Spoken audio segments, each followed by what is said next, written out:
We're getting ready to spread straw on our garlic. This is our neighbor's tractor and bale shredder. And we're gonna try it out this year and see how it goes. You can see the blade spinning in there, and obviously there's no bale, but then that would chop the bale up and spit it out that chute right there.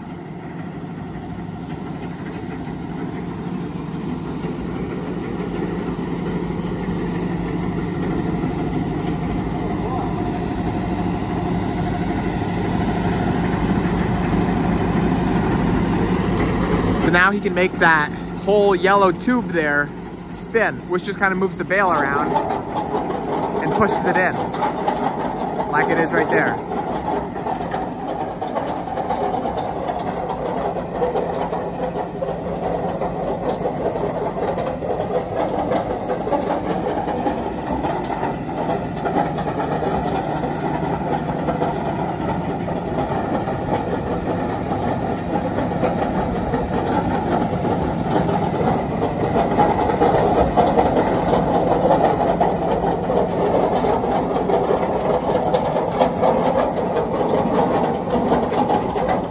It's the next day. We got our 3 round bales that we think will do this entire garlic field from a local farmer. And so this is gonna be an experience. We've never tried it before. I hope it works out really well, but we're obviously gonna find out here in a couple minutes. This is the whole garlic field. If you're new to my channel, right along this road here is where the field starts, and then it goes to those flags over there. And then the rest of that field, which isn't very much, but all the way out, is going to be my sunflowers next year. Hope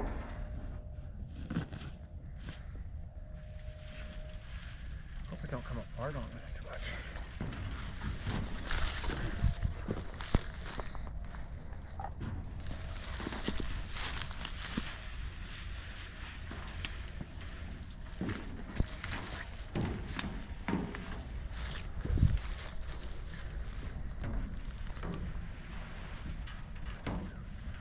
Because that's the way it's going to go in, right? Yep.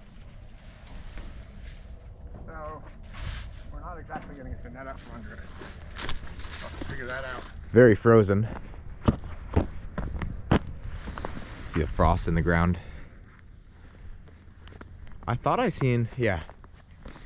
So, for some reason, every once in a while, we'll have a toe garlic that pulls out of the ground. Now, you can just see a green sprout that's wanting to come out of there. Obviously, it's too cold. Right here is another little tiny one. That one's actually not near as bad as that one though. I don't really know why that happens. We plant as deep as we not as deep as we possibly can, but pretty deep to where we feel safe that it's gonna still come up and not be buried too much to where it's not gonna come up the next year. It seems like down in here we could get it deeper. For some reason our planter just wouldn't go as deep. Maybe it was a little bit harder here next to the road, I don't know. But that is actually shell. You could take that off. Oh, well, I guess it's a little bit of shell. And that's kind of wobbly. I don't know. Maybe that'll die. But point is, it's going to happen regardless, no matter what we do. I remember other years, we've had like what seemed like half the field pushing back up out of the ground. And we were really scared. But it always seems to work out in the end. This year, actually, that was kind of what we were noticing last year for the 2023 season, and we still had so much garlic that we could barely sell it all. So I'm really not worried at all. This looks way better, and if we get this nice layer of straw on, that's going to help it out a ton as well. Not only does the straw keep it from freezing too hard over the winter, but then it also suppresses the weeds in the spring and summer, because garlic is one of the first things that we harvest, but once it starts coming up, there's almost no way to kill or take care of the weeds. And so the only thing we've done in the past is just go through with our push mower and weed whacker. But the weed whacker is even kind of sketchy because, you know, you got that string flying around, you get too close to garlic and boom, it's chopped right off. So there's not a ton you can do. The best thing though is getting a thick layer of straw in there to really suppress those weeds for as long as possible. We just got the first bale in. Barely fits. The guys that baled it, that we bought it off of, said they're huge bales and they didn't think we'd find a shredder that big to fit it, but luckily we did. But there definitely ain't much room to spare. So this is where it's going to come out of right here.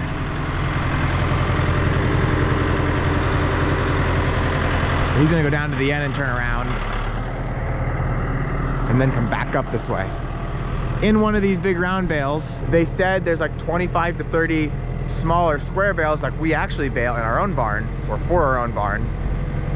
And so we know it takes around 95 to like 105 bales for this garlic field just from previous years, so the smaller square ones.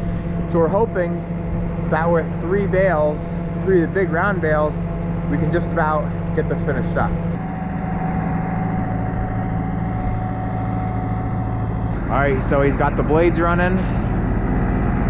And then in a moment here, he's gonna start the big, I'm gonna call it a hopper.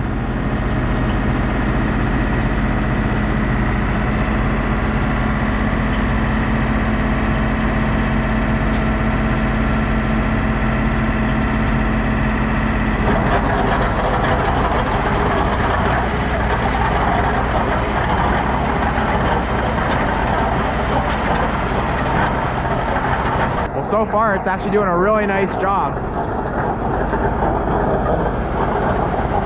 Might just have to go slower. A lot slower.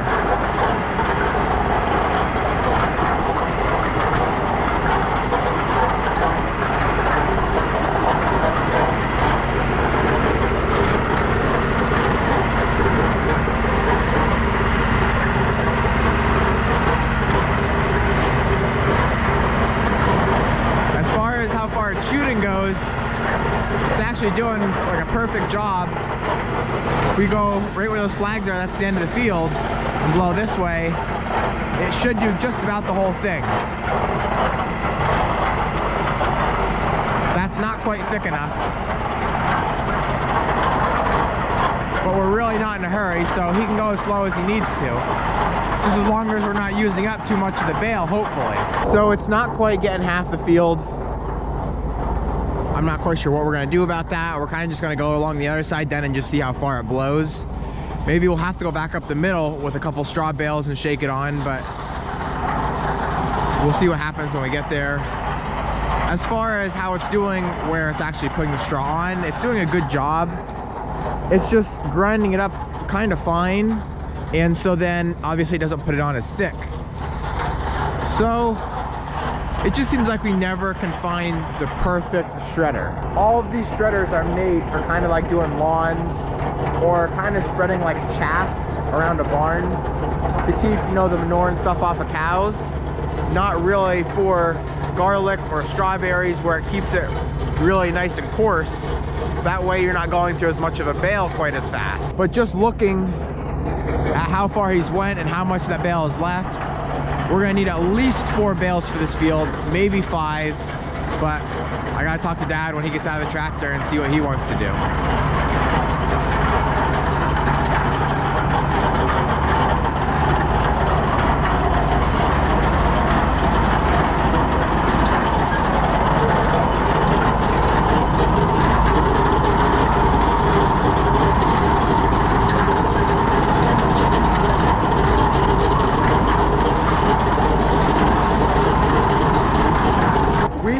I think over the past couple years, at least 3 different bale shredders.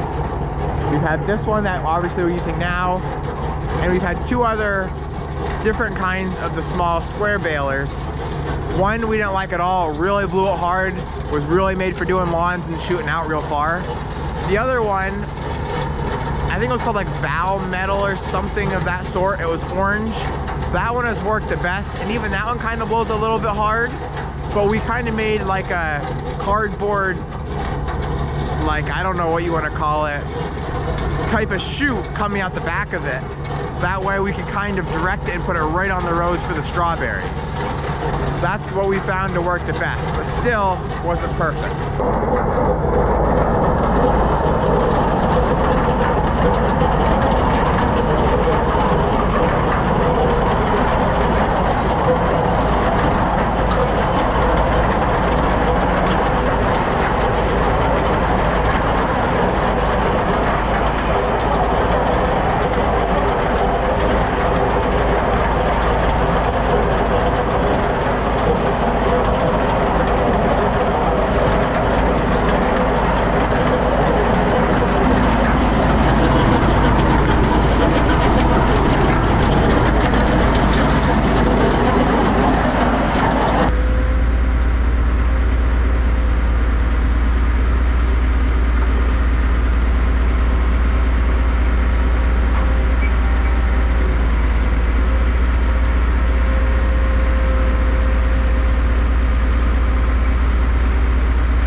more now.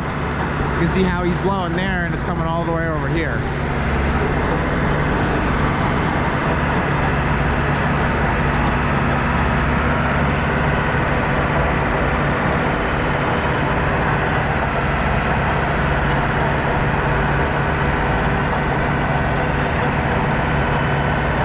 All right, so one side is done for the most part.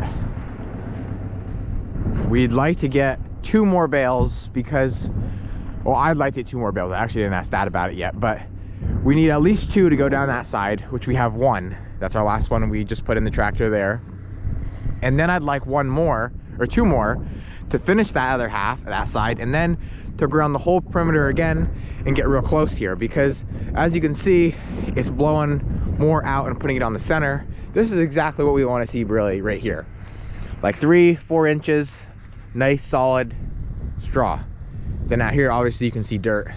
But we figured if we go back through at a faster speed and angle that chute down more, we can get this really nice. And then that'll be the end of it, hopefully. But the wind is picking up now and we're getting a little bit nervous. We don't want to be trying to blow it and then losing it all on the rest of the field where there's no garlic. So if we can't do it, we can't do it. But we have a pretty big snowstorm, for what they're saying, coming within the next 2 days here. And then that's going to kind of put a damper on things. So ideally we want to get done today.